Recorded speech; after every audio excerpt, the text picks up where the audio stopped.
I don't expect anyone to believe what happened on Christmas Eve until they hear the whole thing, because even I felt like I'd slipped onto the wrong side of common sense when it started. I was carrying a pan of scalloped potatoes into my father's split level in Perrysburg, cheeks red from the wind and my sleeves damp from the slush. And by midnight, I was sitting on a broken camp chair in the freezing garage staring at a plastic Santa with one eye burned out. If I'd had any pride left, I would have driven the 6 miles back to my apartment, but there was too much at stake, and I already knew something they didn't. The first Monday of December had started the chain of small insults that led to that night. My dad texted in his usual short style, nothing but Christmas plans? Potluck here. I took a breath and typed that I'd bring potatoes and a pie, and he sent a thumbs up. I should have left it at that, but I asked whether he'd talk to my brother, Mark, and to our stepmother, Linda. He didn't answer for 3 hours, which, for him, meant he had and didn't like what he heard. When he finally replied, he said they'd already planned brisket, ham, and a bunch of sides, then added, "Keep it simple." I stared at the message while making coffee in my tiny kitchen, the smell a little burnt because the filter folded. Simple is always the word Linda uses when she wants me to stay quiet. She says it like a compliment. I still went to church that Sunday with him because it's what we do twice a month, and I sat next to him and Linda while the choir sang and someone's baby hiccuped in the pew behind us. Afterward, in the parking lot, I told Linda I could pick up the extra folding chairs from the community center if we needed them, and she gave me the smile she gives the HOA when they ask why her inflatable snowman blocks the sidewalk. "We're all set," she said, and she smoothed the cuff of her red coat like she was polishing the thought of me out of the event. My shoulders tightened and I put my phone face down in my coat pocket. She added, almost as an afterthought, "You can come early and help with the place settings, if you don't mind." I mind when people make offers sound like opportunities, but I said sure.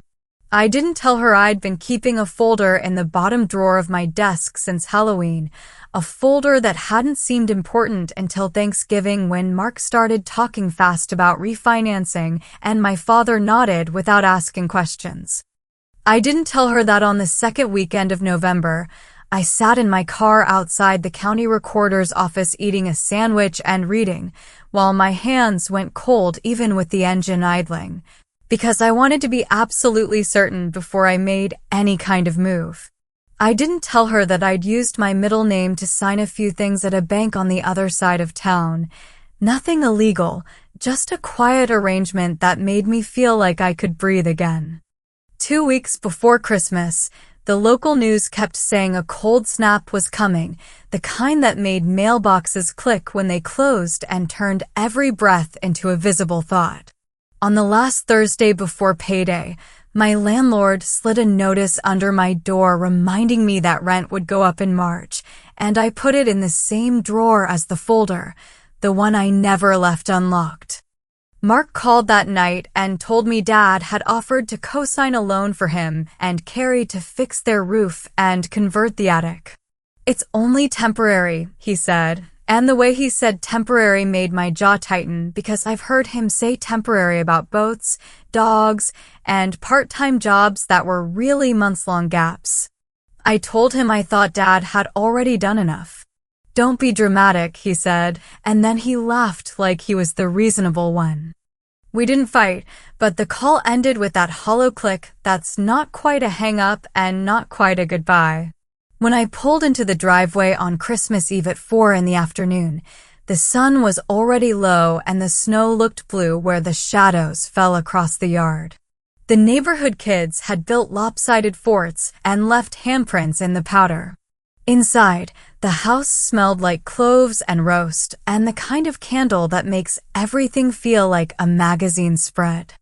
I set my potatoes down on the counter and went to hug my father, and he held me a second too long, like he was afraid of breaking something.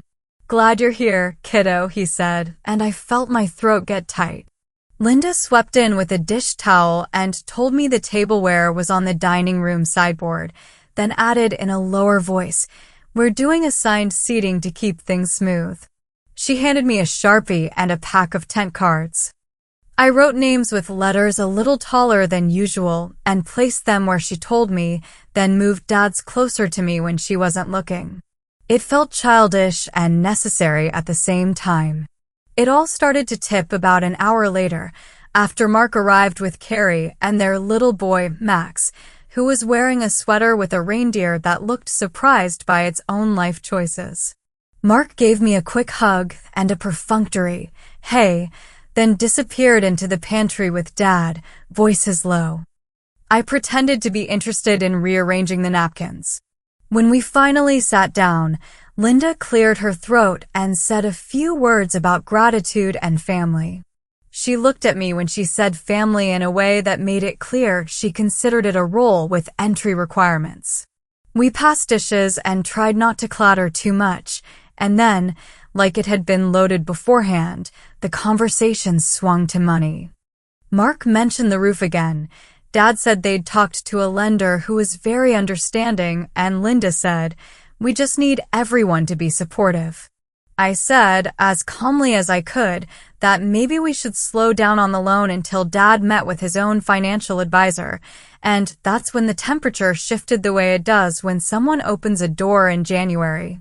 Linda's face got that tense smile again, and she said, "It's cute that you worry, but your father knows what he's doing."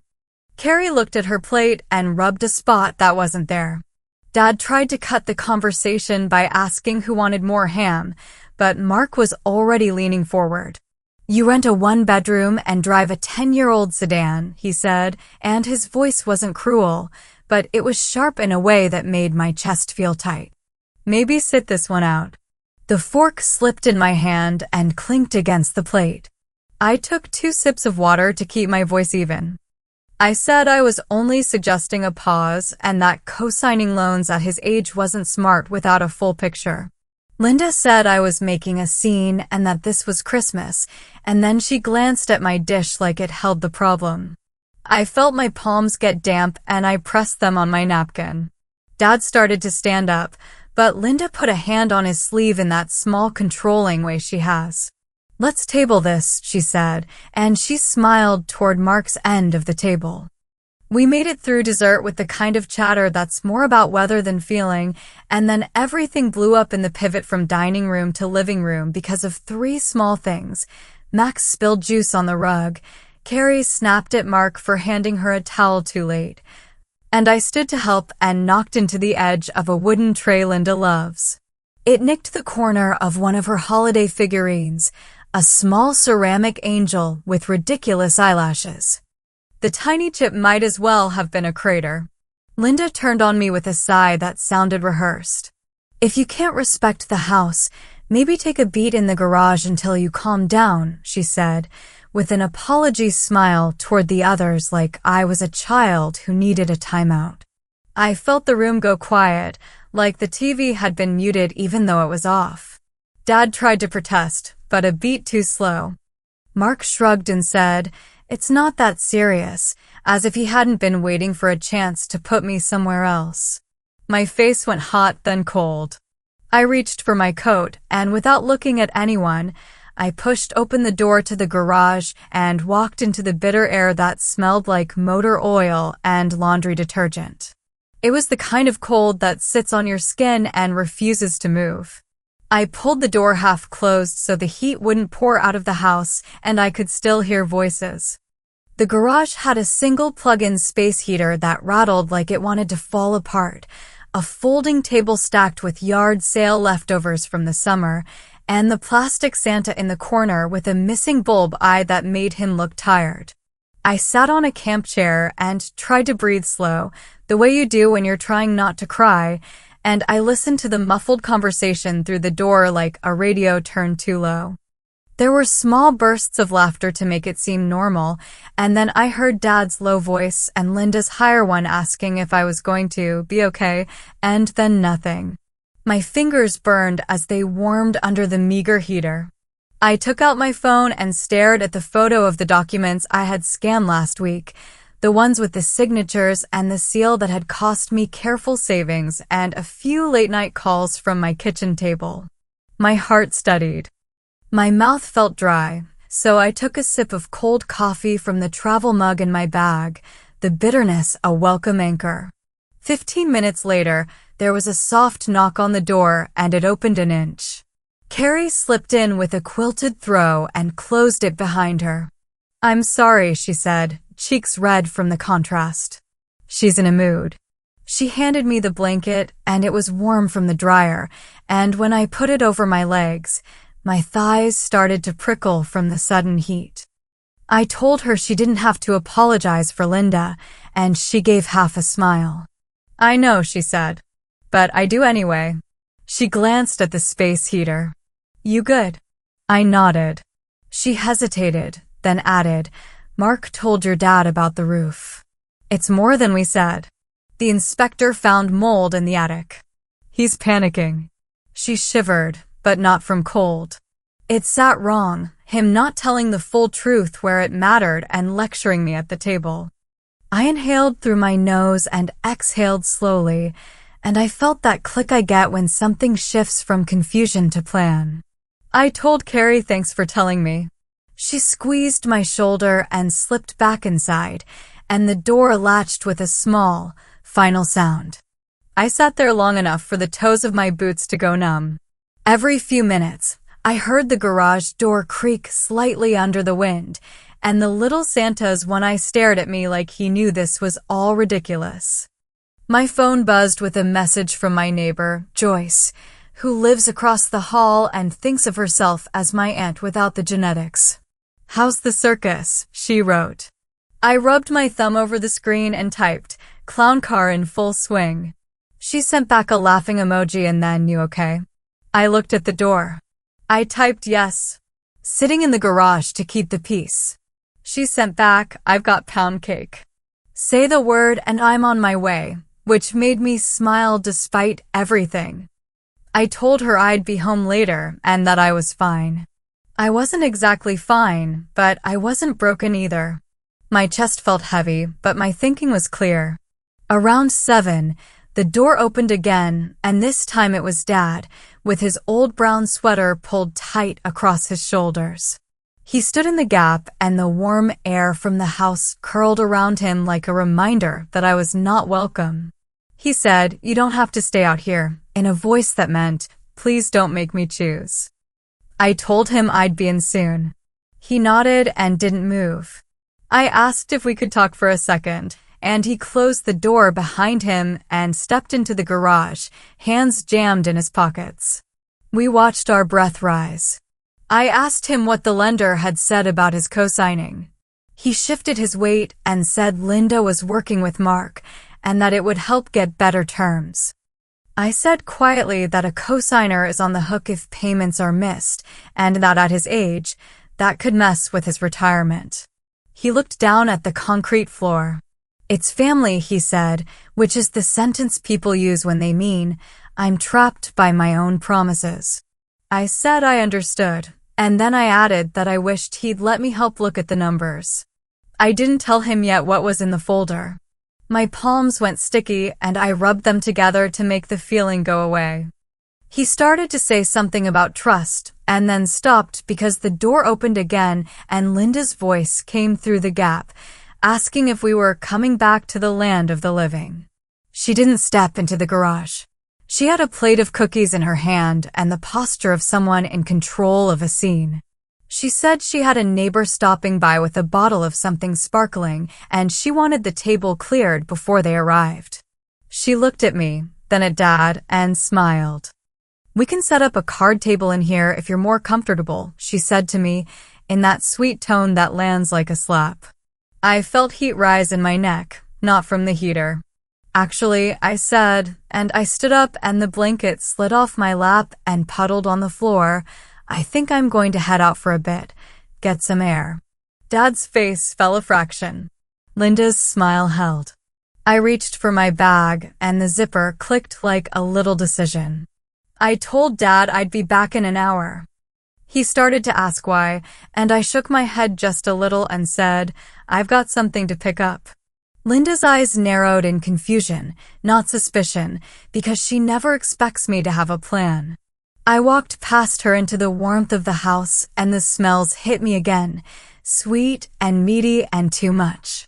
I picked up my casserole dish from the counter without looking at anyone and covered it in foil and slid it into my bag because I wasn't leaving food with people who put me in a garage. Mark made a comment about me being sensitive. I didn't answer. My lips were pressed together so tightly they hurt. Outside, the cold slapped the inside of my nose and made my eyes water. The sky was already full dark and the streetlights made little cones on the snow.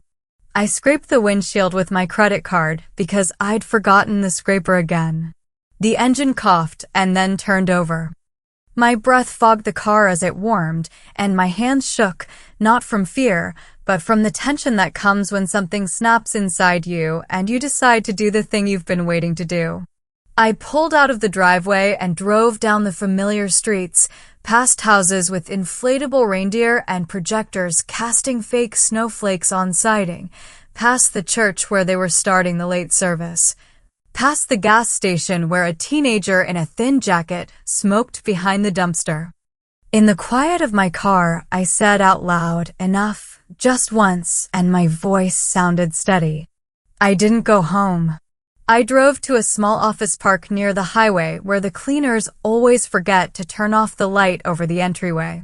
I parked outside the building with the frosted windows and checked the time.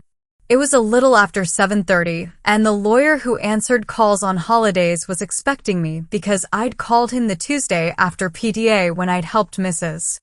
Donovan set up chairs and wondered how many times in my life I was going to carry furniture for other people. I took a deep breath, felt my pulse in my throat, and walked inside with my boots squeaking against the tile. The receptionist area was empty and smelled faintly of lemon cleaner. The attorney, Mr. Alvarez, came out in an ugly sweater that made him look like everyone else at a family party.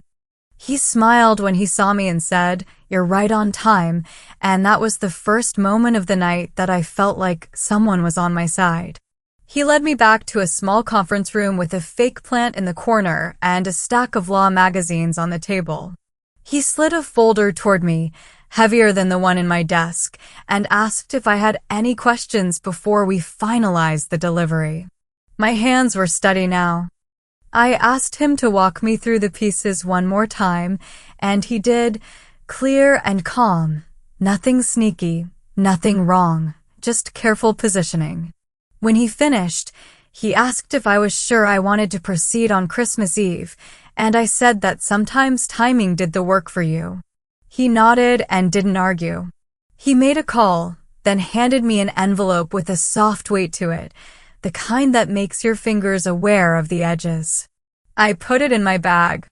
He wished me a good holiday with a kindness that didn't feel like pity. I thanked him and stepped back into the cold, which seemed sharper, like the air had been cleaned while I was inside. On the drive back, I turned on the radio and the station played a choir version of a song I knew from childhood. I didn't sing. The snow had started again in thin lines across the windshield. I turned down my street and counted the houses like I was counting breaths. When I pulled into the driveway, the living room windows glowed, and through them I could see shapes moving and the shadow of Linda's hand as she gestured with a wine glass. I could hear laughter when I opened the car door, laughter that didn't include me. I picked up my bag, checked the envelope without taking it out, and walked back up the path, boots slipping a little on the ice at the edge of the steps. My heart was steady. My fingers were warm. I put my hand on the door handle and felt the metal bite a little from the cold. I went back into the heat and noise of my family's Christmas Eve, ready to stop asking for a chair and start pulling my own out of the wall. When I stepped back into the living room with the envelope buried in my bag, the noise hit like a warm wall and the lights felt too bright after the garage's single bulb. Linda had put on a playlist of crooners, and Mark was teaching Max how to stack coasters into a little tower, while Carrie kept wiping at the rug as if the stain might climb back out if she stopped. Dad looked up, and the relief on his face was quick and small, like a light flicker, and then he moved aside to let me through with that old habit of making space without drawing attention. I hung my coat on the newel post because the coat closet had been taken over by Linda's fake pine garland and a basket of decorative mittens. Then I walked to the kitchen and set my bag on the counter next to the leftover ham. The oven door clicked softly as it cooled. My fingers felt steady. The whole house smelled like cinnamon and one of those plugins that tries to smell like a tree but doesn't. Linda followed and stopped a few feet away, her voice bright but a shade higher than usual. "Feeling better?" she asked, and she crossed her arms and leaned on the counter like we were girlfriends in a sitcom kitchen. I said I was fine. She looked at my bag.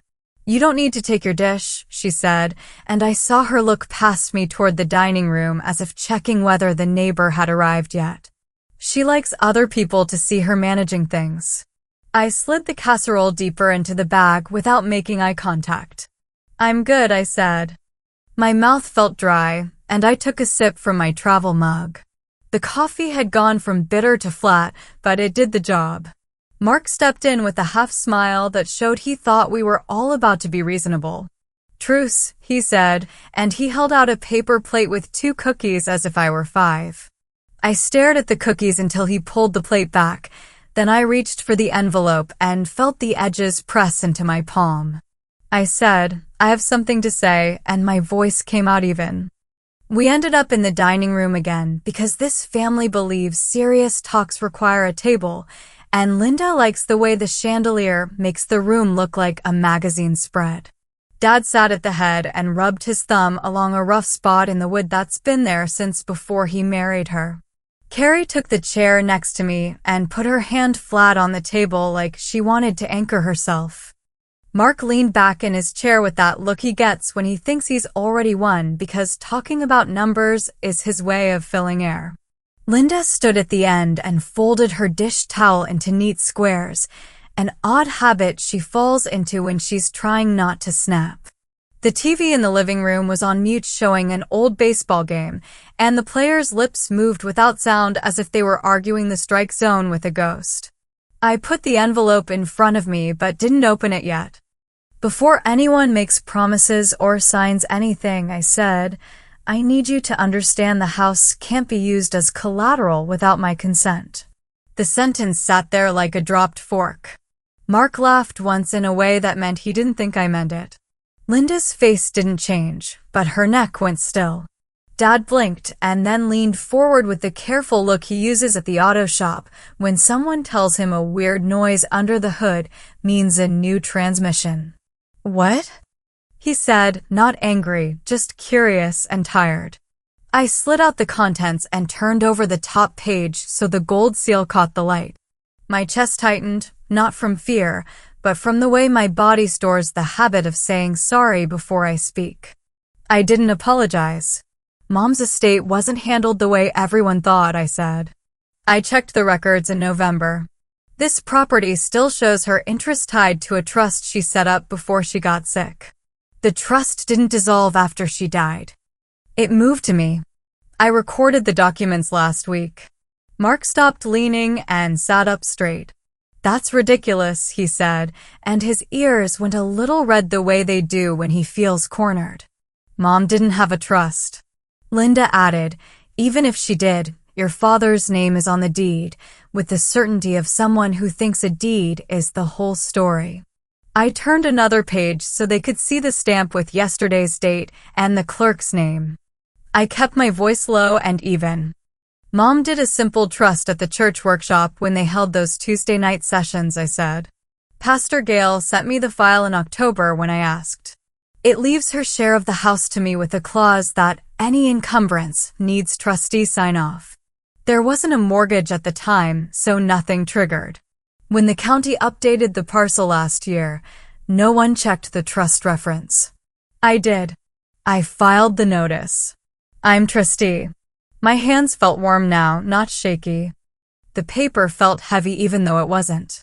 Dad reached for the document and ran his finger along the underlined paragraph like he used to when he checked my homework. His ears went pink. "She never told me she finished it," he said, and his jaw worked like he was chewing on the weight of that. "We started paperwork after her diagnosis, then she got tired." He swallowed and cleared his throat.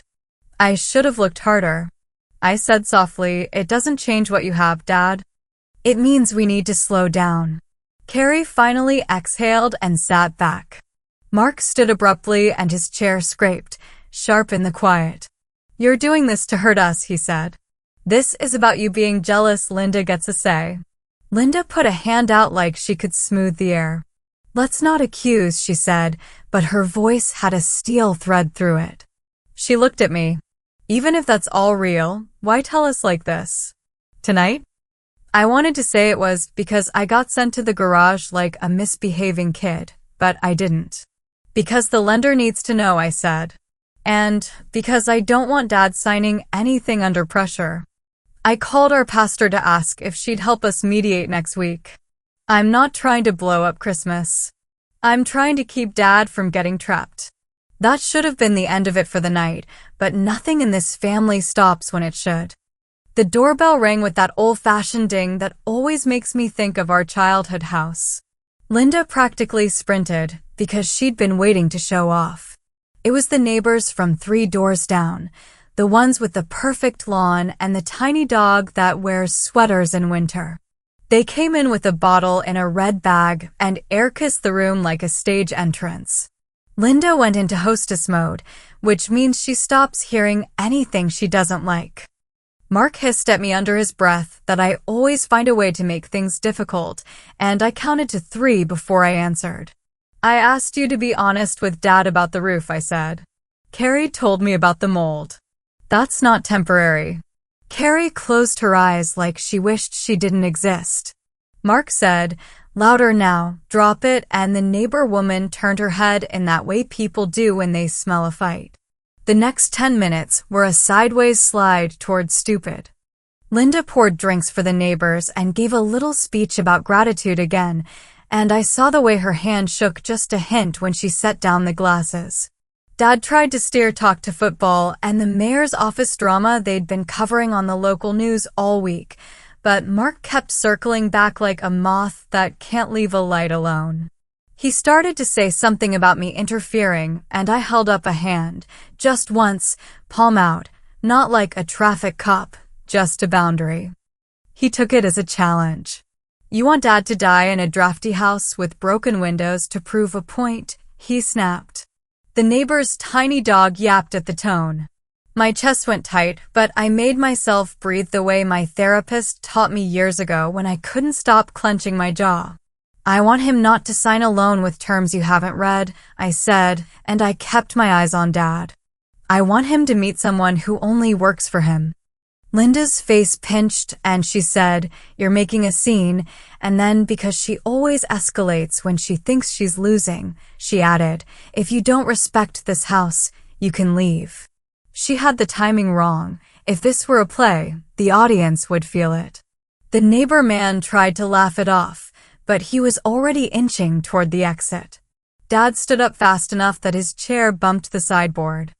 "No one is leaving," he said, and his voice had a layer in it I haven't heard since he coached Mark's Little League team and had to pull him off the pitcher's mound for showing off. He looked at Linda. "We will not throw people out of my house on Christmas Eve." She went still like a car at a 4-way stop where no one goes first. I could see she wanted to say it was their house, that everything was ours now, but she hadn't memorized the terms of the deed the way I had in my car outside the county office. The neighbor man murmured something about checking on their dog, and they made their exit with the kind of quick goodbyes people do when they don't want to be quoted later. Linda followed them to the door, and when she came back, her mouth was set. "I can't do this," she said, and then she pointed at me like I was a stop sign. "You come in here and throw papers on the table and make accusations and expect what?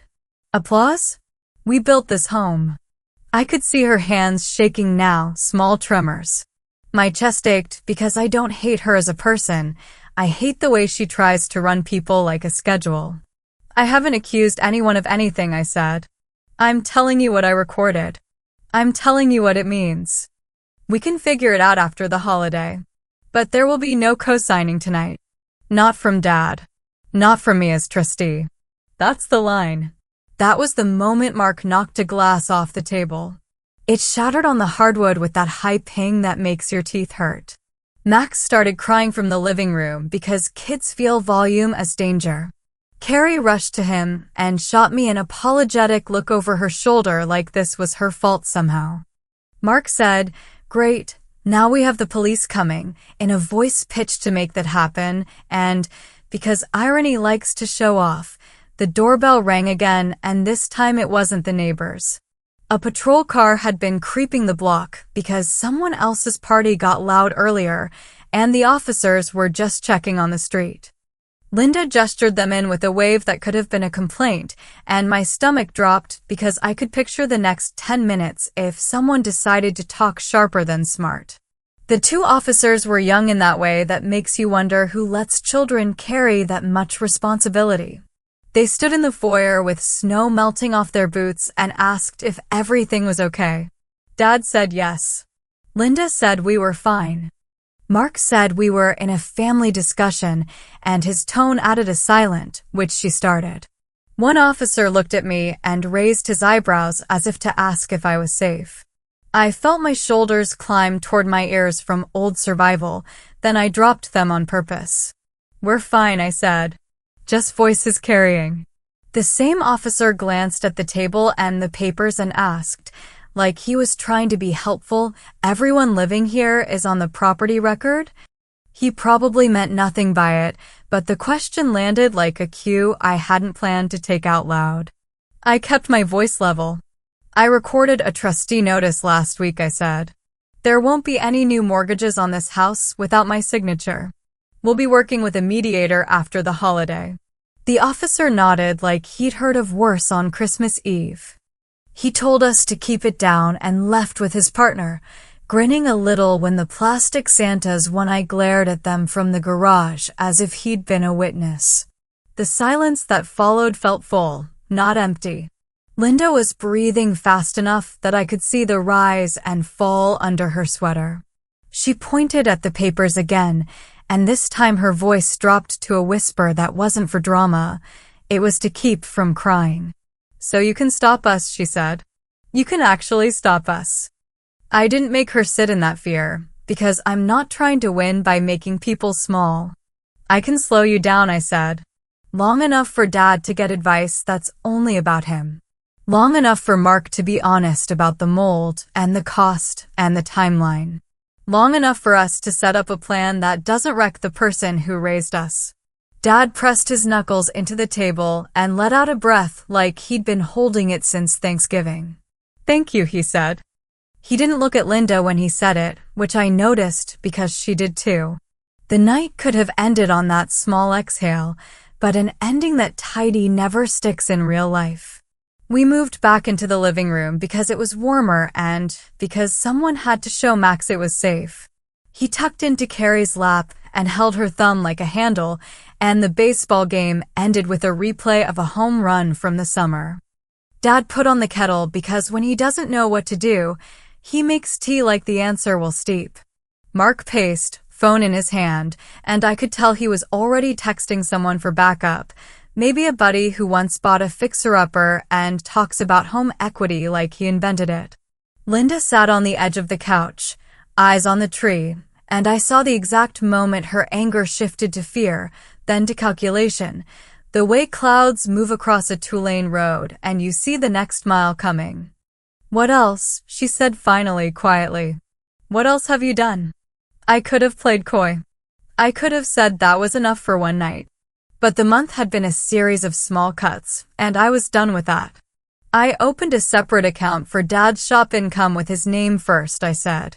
"He'll sign the form to switch the deposit after Christmas. It means the bills get paid before loans. It means no one applies for credit in his name without the bank calling me too." Dad didn't look mad. He looked like someone just handed him an umbrella during a downpour. Linda's mouth thinned, but she didn't argue because we both knew she'd been using the shop account to float Mark's shortfalls. Mark stopped pacing. "You're making it sound like we're thieves," he said. "I'm trying to take care of my family." My voice came out softer than I expected. "Me too," I said. "He's my family too." We all sat there while the kettle started a low rumble. The house clicked as the heat turned on. The garage door creaked in the wind again, a small reminder. I remembered the way the cold had felt on my knees out there, the way the space heater rattled, the little Santa's eye. I was done with that kind of cold.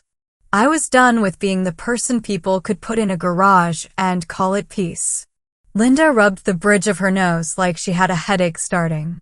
"What happens next?" she asked. The tone was tired, not sarcastic. I told her we could all meet with Pastor Gale on the Friday before New Year's and lay everything out. We could bring the paperwork. We could decide the steps.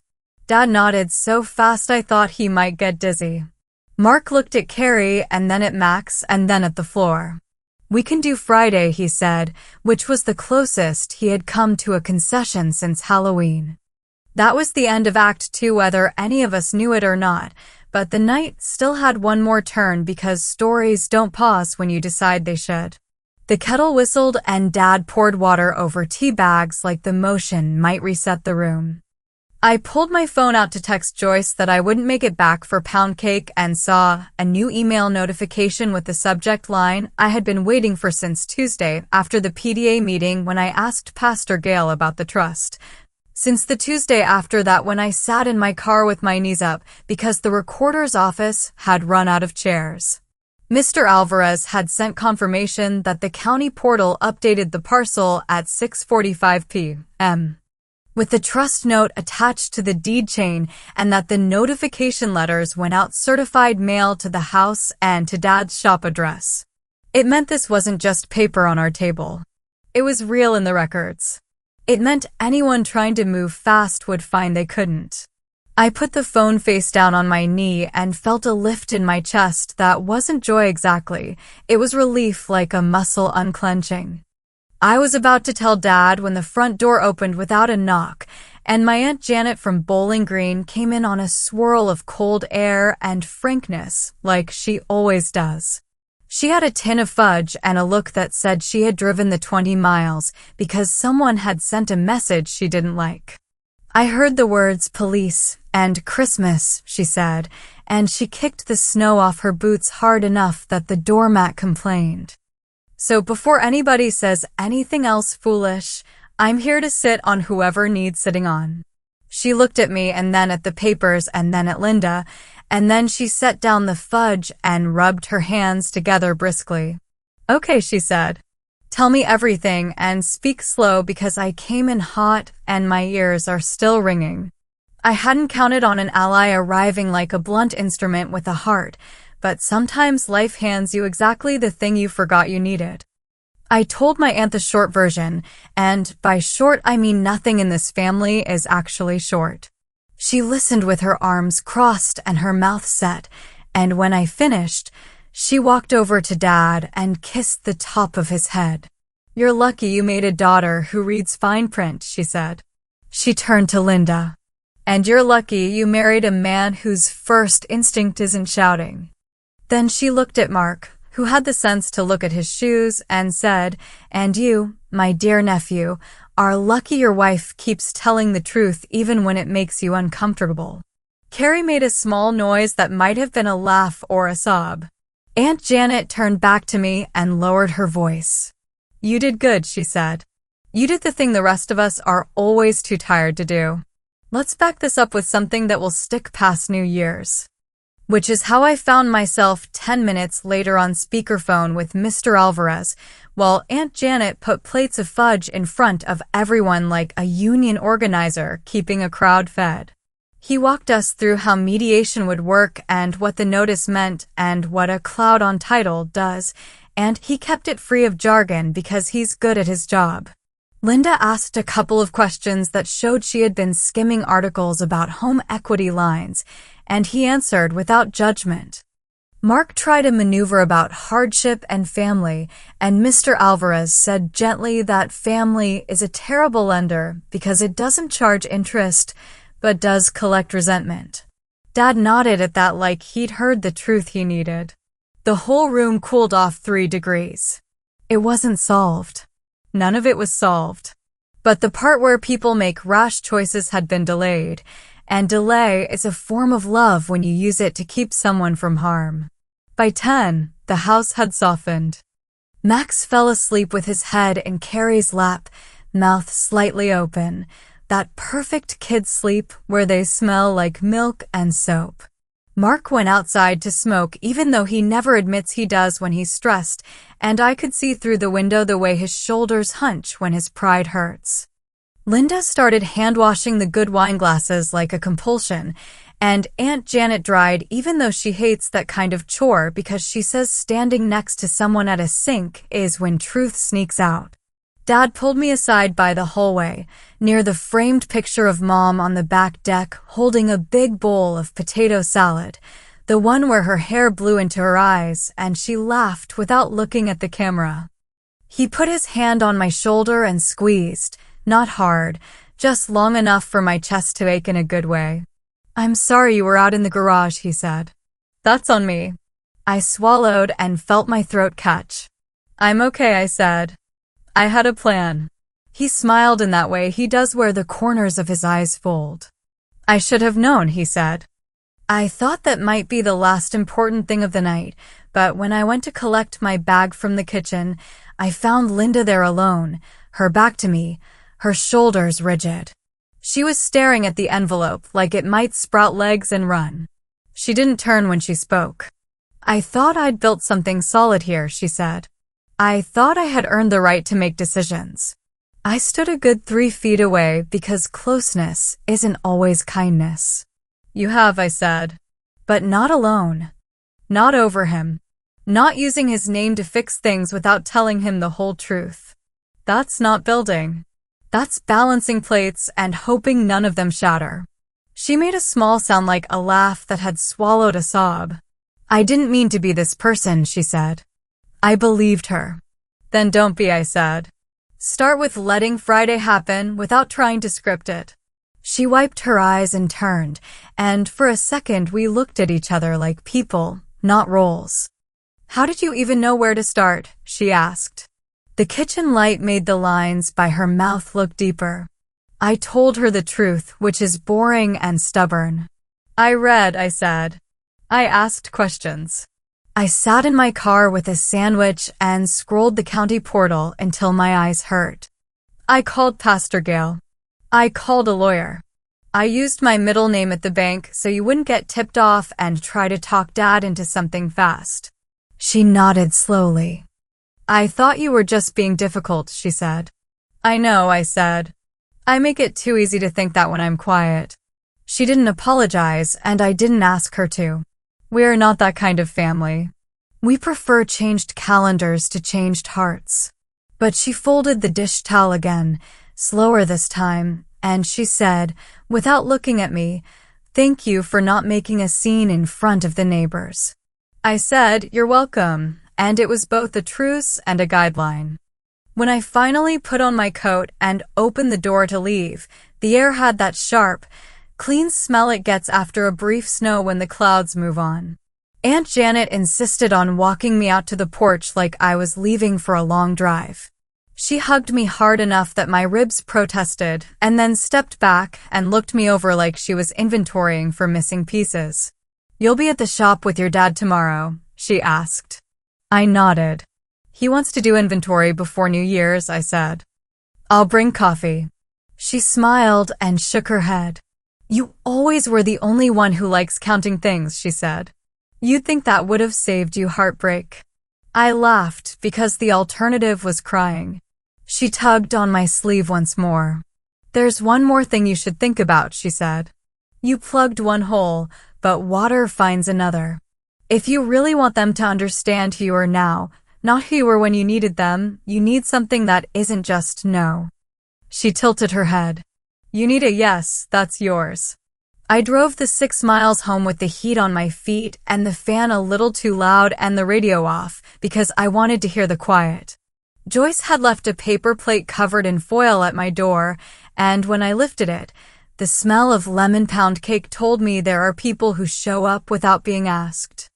I sat at my tiny kitchen table and ate a slice with a fork even though I usually eat it with my hands, and I felt that odd mix of empty and full that happens after family gatherings where you used your voice more than you planned. I put the kettle on again because my apartment is older and the pipes knock when the hot water runs, and the sound reminds me of winter when I was a kid and the radiators hissed like tired cats. I washed my travel mug and set it upside down on a towel. I took the envelope back out and slid the documents into the folder in my bottom drawer. Then I pulled out the second folder that had been waiting since the first Tuesday of the month, the one with the notary stamp and the signature I'd practiced. I laid it on the table and stared at it until the tea went cold. What Aunt Janet said about a yes isn't just a nice line. It's the difference between standing in a garage shivering and opening a door you paid for yourself. I had already made my no. The county portal had my back. Pastor Gale would put chairs in a circle on Friday and we'd talk like grown-ups. But the other piece was in front of me, and it wasn't about stopping anyone. It was about giving myself something to stand on when the rest of them tried to sway me in January with plans and tears and the weather report. I looked at the papers with my middle name, the account numbers, the LLC filing, the short lease addendum typed in clear fonts by a very patient paralegal who kept saying, "Are you sure you want to do this without telling them?" And me nodding because I was done asking permission to protect myself. I went to bed with the sound of the building's old heater ticking and the distant hum of a snowplow leaving a ridge at the end of the parking lot spaces. My hands were warm. My jaw didn't ache. When I woke up on Christmas morning, my phone had 3 messages. One from Dad with a picture of the tree and a cup of coffee. One from Aunt Janet with a string of hearts I pretended to hate. And one from an unknown number with a short note that made my stomach drop and then level out. "This is Armand from Sandusky Title," it said. "We're confirmed to meet Tuesday afternoon to sign the transfer. We will send the keys after the cashier's check clears. Happy holidays." I stared at those lines and felt my heartbeat settle like a car easing into the right lane. Then I texted Dad I'd be at the shop by 9, and I pulled the second folder into my tote bag with a little more ceremony than I needed because I knew what it meant for the rest of the week. I'll tell you the part they didn't know yet. The part 1 had set up in the second week of December while everyone else was decorating.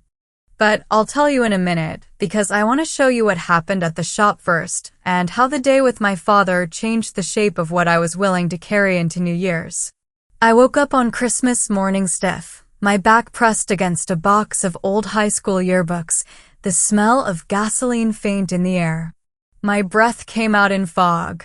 They had locked the garage door from the outside, leaving me with one thin blanket and no explanation. My phone buzzed in my pocket, but the Wi-Fi didn't reach out here. I sat there shivering, watching the family lights glow through the frosted windows of the house while I sat outside like a discarded guest.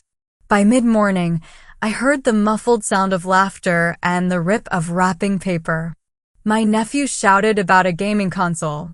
My mother called Hannah's roast perfect as always. Nobody came to check on me. Not once. My fingers were so numb I couldn't even scroll on my phone. That was when the decision hardened inside me.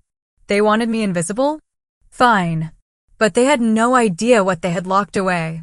The night before, while they were drinking eggnog and telling me my attitude ruined the spirit, I had overheard my father bragging about the family home equity line he'd secretly taken. He didn't know that 3 years ago, after one too many of their temporary exiles, I'd quietly gone to a lawyer and bought a separate stake in the house through an inheritance that none of them knew about. The deed wasn't in their names alone. It was in mine too. Half. On Christmas night, When they finally let me back inside, pretending nothing had happened, I didn't scream. I didn't even argue. I just asked my brother, "Can you pass the gravy?" He did, smirking, thinking I had no options.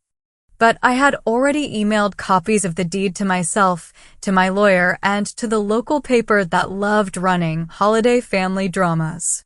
The next week, when Dad tried to refinance again, he was told politely by the bank officer, "You'll need your co-owner's signature."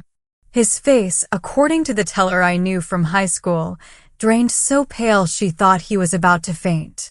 My brother, my sister, my mother, they all found out at the same time. The house wasn't theirs to rule over. It was partly mine. The same daughter they thought could be locked in a freezing garage like an inconvenience. The blow-up came on New Year's Eve. My mother begged me to just sign off so things could stay smooth. Hannah snapped, "Why do you always have to ruin everything?" My father tried the guilt routine. Family should trust each other. I let them rant until the fireworks outside started. Then I stood up and said, "Family doesn't lock one of their own in a garage on Christmas Eve. You lost the right to call this house yours alone the moment you turned the key on me." I didn't scream. I didn't cry. I simply packed my bag and left, but this time not as a victim. They knew the truth now, and every time they walked through that front door, they would remember I was woven into the walls, into the mortgage, into the name on the deed. By mid-January, I'd met with my lawyer to explore either selling my half or forcing a buyout. I didn't need the money as much as I needed the leverage. They still gathered for Sunday dinners, but there was always an empty chair. Mine. Sometimes I'd drive past the house just to see the cars lined up in the driveway. I never went in. They had banished me once, but in the end, I had taken something much larger from them, the illusion that they were in control. And strangely, that was enough. I didn't want revenge that burned everything down. I just wanted them to see me, to stop pretending I was disposable. They got their message loud and cold, the same way I got mine in that garage. The feud didn't end with hugs or apologies. It ended with silence. But this time, the silence was mine to keep.